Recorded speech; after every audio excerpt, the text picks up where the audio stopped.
when a ray of light travels from வந்துன்னா tensor medium to rarer medium சொல்றாங்க, it Benz அப்படின்னு சொல்றாங்க. So இது என்ன அப்படின்னு பார்த்தா சயின்ஸோட கொஸ்டின் தான். அதுவும் வந்துன்னா நீங்க ஸ்னெல் லா அப்படின்னு ஒரு லா இருக்கும் சரிங்களா, ஸ்னெல் லாவோட கான்செப்ட் படிச்சிருந்தோம் அப்படின்னு பார்த்தா அதை வச்சு ஆன்சர் பண்ணிடலாம். சோ அந்த ஸ்னெல் லா என்ன சொல்லுவாங்கன்னா எப்போதும் ஆங்கிள் ஆஃப் ரிஃப்ராக்ஷன் அப்படின்னு வந்து ஒரு பாயிண்ட் சொல்லும். இந்த ஆங்கிள் ஆஃப் ரிஃப்ராக்ஷன் தான் வந்து என்ன அப்படின்னு பார்த்தா பேஸ்ட் ஆன் த ஒவ்வொரு மீடியமும் வந்து டிரான்ஸ்ஃபர் ஆகும். அதாவது ஒவ்வொரு மீடியமுக்கான angle of refractions different from another medium. இதை வச்சுதான் வந்து என்னன்னா அந்த ஆங்கிளோட டிஃபரன்ஸ் வரும்னு சொல்றாங்க சரிங்களா. இப்ப இதுல பாருங்களேன், when the light வந்து ray passes from the rarer அப்படின்னா lesser medium to denser medium போகும்போது angle of incidence வந்து greater than angle of refraction சொல்றாங்க சரிங்களா.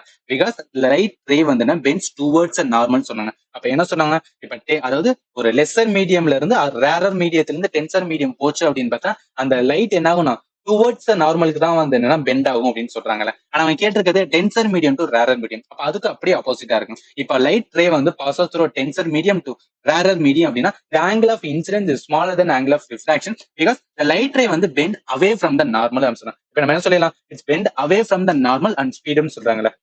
இதோட இன்னொரு கான்செப்ட் இருக்குல்ல, என்ன angle of incident angle of refraction. இந்த ஆங்கிள் எனக்கு தெரிஞ்சா தானே நம்ம வந்து என்ன சொல்ல முடியும். சரி இது நான் என்ன இந்த இடத்துல போறேன் சரிங்களா. அதாவது இப்படி இருக்குன்னு வச்சுக்கோங்க, இந்த இதுல இந்த மாதிரி இருக்கு.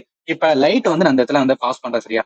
லைட் நான் பாஸ் பண்ணும்போது வந்து என்ன ஆகும், இந்த இடத்துல வந்து என்ன அப்படின்னு பார்த்தா இப்படி ஆகுச்சு. இதுதான் வந்து அதாவது இந்த மாதிரி போச்சுன்னு வச்சுக்கோங்க, இது ரிஃப்ளெக்ஷன் சொல்லுவோம் ரைட்டா.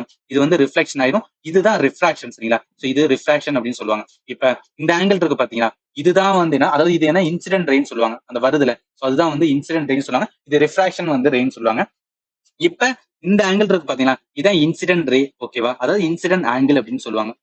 அதே மாதிரி இந்த இது பாத்தீங்களா, சோ இந்த இருக்குல்ல, இந்த டீட்டா இருக்குல்ல, இதுதான் என்ன சொல்லுவாங்களா ரிஃப்ராக்ஷனோட வந்து என்னன்னா சோ ஆங்கிள் அப்படின்னு சொல்லுவாங்க. சோ இது வந்து தெரிஞ்சுக்கங்க, எந்த இடத்துல இன்சிடென்ட் வரும், எந்த இடத்துல ரிஃப்ளெக்ஷன் வரும், எந்த இடத்துல ரிஃப்ராக்ஷன் வரும் அப்படின்னு தெரிஞ்சுட்டா மட்டும் நம்மளால வந்து ஆன்சர் பண்ண முடியும். சோ இதுக்கான கரெக்டான ஆன்சர் வந்து ஸ்னெல்லா நம்ம படிச்சிருந்தோம் அப்படின்னா அதை வச்சு ஆன்சர் பண்ணலாம். ஆன்சர் வந்து ஒன்னு ஒன்லி தான் கரெக்ட்.